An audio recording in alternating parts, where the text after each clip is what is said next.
আজকে জনগণের কাছে তারা বারবার আমাকে আবেদন জানিয়েছিল এখানে মানুষকে সেবা দেওয়ার জন্য, চিকিৎসা সেবা পাওয়ার জন্য।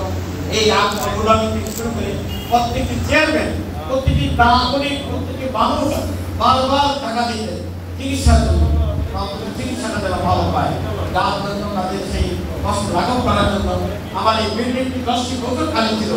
এই দেশের তারা থেকে সবসময় গুদাম, চাউল, চিনি সামান, কম্বল এইগুলোই ছিল।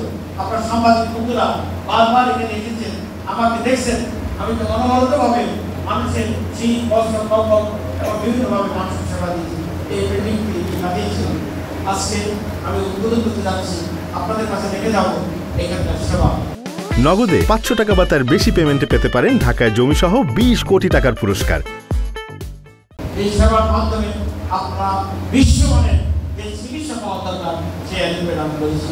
উপস্থিত আমার আজকের এই এখানে সেই সম্মানিত আমার সম্মানিত সভাপতি আর আমার সম্মানিত পিসি বন্দর, যিনি বাংলাদেশের ঢাকা বিশ্ববিদ্যালয়ে তিনি ডিন ছিলেন, তিনি জীবনের শেষ সময় ওখানে পার করে আমার বিশ্ববিদ্যালয়ে তিনি পিসি হয়েছেন, যার হাত ধরে আজকে 3500 ছাত্র, যেখানে আজকে এই বিশ্ববিদ্যালয় আজকে সিভিল ইঞ্জিনিয়ারিং মতো ডিপার্টমেন্ট খোলা হয়েছে, আজকে মেকানিক্যাল ইঞ্জিনিয়ারিং মতো ডিপার্টমেন্ট খোলা হয়েছে, ইলেকট্রনিক্স বিপণীর মতো ডিপার্টমেন্ট খোলা হয়েছে, টেক্সটাইল ইঞ্জিনিয়ারিং খোলা হয়েছে, তারপরে আবার ফ্যাশন ডিজাইনিং মতো ডিপার্টমেন্ট খোলা হয়েছে, সেখানে আবার BBA, MBA, master health science খোলা হয়েছে।